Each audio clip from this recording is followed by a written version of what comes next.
নমস্কাৰ মই শ্ৰী কন্দৰ্পনাথ গোৱালপাৰা জিলাৰ বালিজনা শিক্ষা খণ্ডৰ আৰবান 2 ক্লাষ্টাৰৰ অন্তৰ্গত চন্দৰীয়া পথাৰ এমই স্কুলৰ বিজ্ঞান শিক্ষক মৰমৰ ছাত্ৰ ছাত্ৰীসকল আৰু সন্মানীয় অভিভাৱকসকল বৰ্তমান সময় সমগ্ৰ মানৱ জাতিৰ বাবে বৰ বেয়া সময় আমি সকলোৱে COVID-19 কৰোনা মহামাৰীৰ বাবে স্কুল কলেজ বন্ধ কৰি ঘৰতে আবদ্ধ হৈ আছো যাৰ বাবে আমাৰ ছাত্ৰ ছাত্ৰীসকলে পঢ়া শুনাত যথেষ্ট অসুবিধাৰ সন্মুখীন হৈছে সেয়েহে ছাত্ৰ ছাত্ৰীৰ সুবিধাৰ্থে মই সপ্তম শ্ৰেণীৰ গণিত পাঠ্যপুথিৰ জ্যামিতিৰ এটা অধ্যায় ভিডিও বনাই ছাত্ৰ ছাত্ৰীৰ সন্মুখলৈ আগবঢ়ালো আশা কৰোঁ মৰমৰ ছাত্ৰ ছাত্ৰীসকলে ইয়াৰ পৰা যথেষ্ট উপকৃত হ'ব আহাচোন আমি এতিয়া ভিডিওটোলৈ আগবাঢ়ো আজিৰ আমাৰ সপ্তম শ্ৰেণীৰ গণিত বিষয়ৰ পাঠ্যপুথিৰ অধ্যায় 6ৰ আজিৰ বিষয়বস্তু হৈছে ত্ৰিভুজ আৰু ইয়াৰ ধৰ্ম দি ট্ৰায়াঙ্গলছ এণ্ড ইটস প্ৰপাৰ্টিজ ত্ৰিভুজ অৰ্থাৎ আমি আজি আলোচনা কৰিম ত্ৰিভুজৰ বিষয় আৰু ইয়াৰ ধৰ্মৰ বিষয় ত্ৰিভুজ বহুত ছাত্ৰ ছাত্ৰীয়ে এই ত্ৰিভুজ শব্দটো লিখোতে ভুল কৰে মনত ৰাখিবা তোমালোকে যে ত্ৰিভুজ বানানটোত আমি ভুৰ লগত হস্যৌকাৰহে ব্যৱহাৰ কৰিম বহুতে দীৰ্ঘৌকাৰো ব্যৱহাৰ কৰে সেয়ে তোমালোকে মনত ৰাখিবা ত্ৰিভুজ শব্দটো ত্ৰিভুজ হস্যৌকাৰে ভু বৰ্গীয়া জ ত্ৰিভুজ শব্দটোতে ত্ৰিভুজৰ অৰ্থটো নিহিত হৈ আছে ত্ৰিভুজ ত্ৰি মানে হৈছে তিনিটা আৰু ভুজ মানে হৈছে বাহু অৰ্থাৎ তিনিডাল বাহুৰে আগুৰা ক্ষেত্ৰক ত্ৰিভুজ বোলে বা আমি এনেদৰেও ক'ব পাৰো যে ত্ৰিভুজ হল তিনিডাল ৰেখাখণ্ডৰে গঠিত এটা সৰল বন্ধবক্ৰ বা আমি এনেদৰেও ক'ব পাৰো যে আটাইতকৈ কম বাহু বিশিষ্ট ই এটা বহুভুজ এতিয়া যদি আমি ত্ৰিভুজৰ চিত্ৰটো এনেদৰে অংকন কৰোঁ এনেদৰে যদি আমি ত্ৰিভুজৰ চিত্ৰ এটা অংকন কৰোঁ আৰু ইয়াক যদি আমি এ বি চি নামেৰে নামকৰণ কৰোঁ তেতিয়াহ'লে এ বি চি এটা কি হ'ব ত্ৰিভুজ হ'ব আৰু ত্ৰিভুজ বুজাবৰ বাবে আমি সদায় এনেকুৱা ধৰণৰ এটা সিম্বল কি কৰোঁ ব্যৱহাৰ কৰোঁ অৰ্থাৎ ইয়াক মাতিলে আমি এনেকে মাতিম ত্ৰিভুজ এ বি চি এতিয়া চাও মৰমৰ ছাত্ৰ ছাত্ৰীসকল তোমালোকে নিশ্চয় ক্ষেত্ৰফল সৰল বন্ধবক্ৰ বহুভুজ এইবোৰৰ কথা নিশ্চয় তোমালোকে ষষ্ঠ শ্ৰেণীত শিকি আহিছা সেয়ে কথাখিনি নিশ্চয় বুজি পাইছা অৰ্থাৎ ত্ৰিভুজ কাক বোলে বুলি সুধিলে আমি এনেকৈ লিখিম যে তিনিডাল বাহুৰে আগুৰা সৰল বন্ধবক্ৰ এটা কি বুলি কোৱা হয় ত্ৰিভুজ বুলি কোৱা হয় মন কৰিবা আমি কেতিয়াও এটা বাহুৰে কি কৰিব নোৱাৰো বন্ধবক্ৰ সৃষ্টি কৰিব নোৱাৰো আৰু দুটা বাহুৰেও আমি কি নকৰো কৰিব নোৱাৰো বন্ধবক্ৰ সৃষ্টি কৰিব নোৱাৰো দুটা বাহুৰে কেতিয়াও বন্ধ চিত্ৰ এটাৰ সৃষ্টি নহয় ঠিক তেনে তিনিটা বাহুৰে কিন্তু আমি কি কৰিব পাৰো বন্ধ চিত্ৰ এটা সৃষ্টি কৰিব পাৰো চাৰিটা বাহুৰেও আমি বন্ধ চিত্ৰ সৃষ্টি কৰিব পাৰো পাঁচটা বাহুৰেও আমি বন্ধ চিত্ৰ সৃষ্টি কৰিব পাৰো ঠিক তেনে ছয়টা বাহুৰেও বন্ধ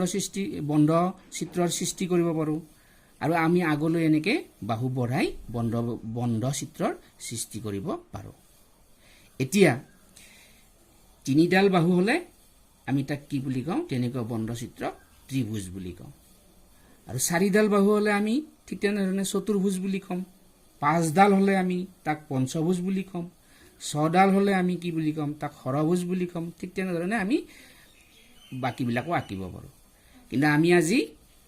বেলেগ হেৰিবিলাক আলোচনা নকৰোঁ মাত্ৰ আমি আজি আলোচনা কৰিম ত্ৰিভুজৰ বিষয়ে অৰ্থাৎ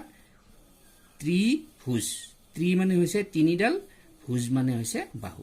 তিনিডাল বাহুৰে আগুৰা বন্ধক্ষেত্ৰ ত্ৰিভুজ এতিয়া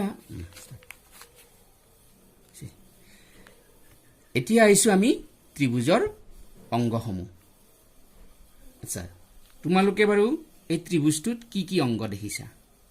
ইয়াত কি আছে ত্ৰিভুজটোত A B C ত্ৰিভুজত ত্ৰিভুজ A B সি কি আছে আমাৰ তিনিটা বাহু আছে এটা আৰু এটা তিনিটা বাহু আৰু কি আছে তিনিটা কোণ আছে এটা কোণ আৰু এটা কোণ আৰু কি আছে আৰু তিনিটা শীৰ্ষবিন্দু আছে শীৰ্ষবিন্দু এ বি সি অৰ্থাৎ দুটা বাহু শীৰ্ষবিন্দু মানে হৈছে কি দুটা বাহু য'ত এক লগত লগ লাগিছে দুয়োটা বাহুৰ উমৈহতীয়া বিন্দুটোক আমি কি বুলি কওঁ শীৰ্ষবিন্দু বুলি কওঁ অৰ্থাৎ ত্ৰিভুজ এটাৰ এতিয়া কি কি আছে বুলি ক'লে আমি এনেকে ক'ম বাহু কেইডাল বাহুবিলাকক আমি ইংৰাজীত সাইডস বুলি কওঁ বাহু কেইটা আছে বাহু তিনিটা আছে কি কি এ বি বি সি আকৌ সি এ এই তিনিটা বাহু আৰু কোণ কেইটা আছে কোণক আমি ইংৰাজীত এংগলস বুলি কওঁ এংগল কেইটা হৈছে আমাৰ এংগল এ বি সি এই চিনটোৰ দ্বাৰা আমি কি বুজাওঁ এংগল বুজাওঁ এংগল এ বি সি ঠিক একেদৰে angle B A C angle A C D এই তিনিটা হৈছে কোণ যিটো এংগল হয় সেইটো মাজত থাকিব মন কৰিবা angle B two B angle গতিকে বি টু মাজত থাকিব এ বি সি অৰ্থাৎ বি এংগলটো বুজাইছে এংগল বি এ চি ইয়াত এ এংগলটো নিৰ্দেশ কৰিছে এংগল এ চি বি ইয়াত চি এংগলটো নিৰ্দেশ কৰিছে আৰু কিছুমানে কি কৰে চুটিকৈ ইয়াৰ নামকৰণ কৰে angle B angle A B সিক এংগল বি বুলি ক'ব এংগল বি এ সিক এংগল এ বুলি কয়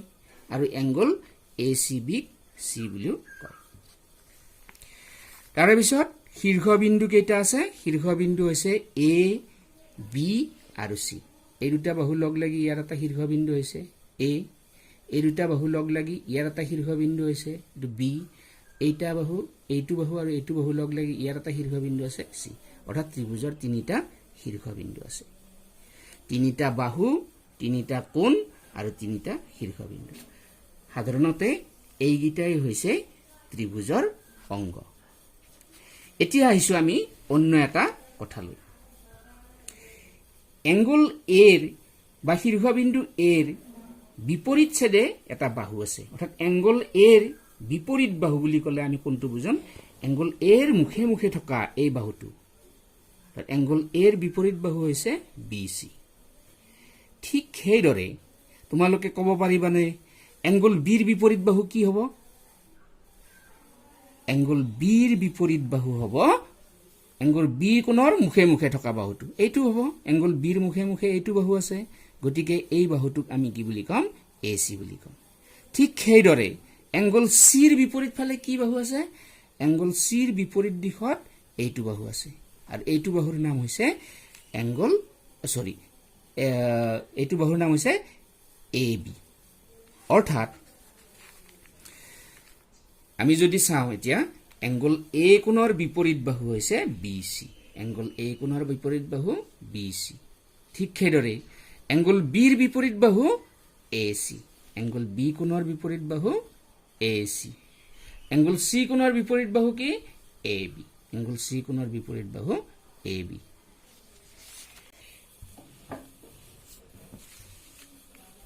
এতিয়া আহিছো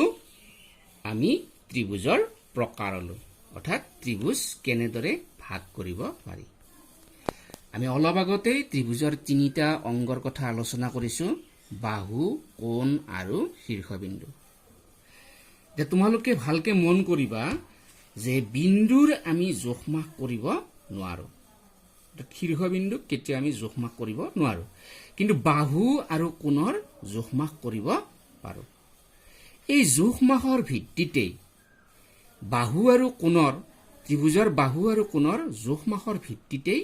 আমি কি কৰিব পাৰোঁ, ত্ৰিভুজবিলাকক ভাগ বতৰা কৰিব পাৰোঁ। অৰ্থাৎ আমি ত্ৰিভুজক বাহু হিচাপে ভগাম আৰু কোণ হিচাপেও ভাগ কৰিম। প্ৰথমতে আহিছোঁ আমি বাহু হিচাপে। বাহু হিচাপে কি কি ভাগ কৰিব পাৰি? বাহু হিচাপে আমি তিনিটা ভাগত ভাগ কৰিব পাৰোঁ। এটা হৈছে বিষম বাহু ত্ৰিভুজ, 2 নম্বৰটো হৈছে সমদ্বিবাহু ত্ৰিভুজ, আৰু 3 নম্বৰটো হৈছে সমবাহু ত্ৰিভুজ।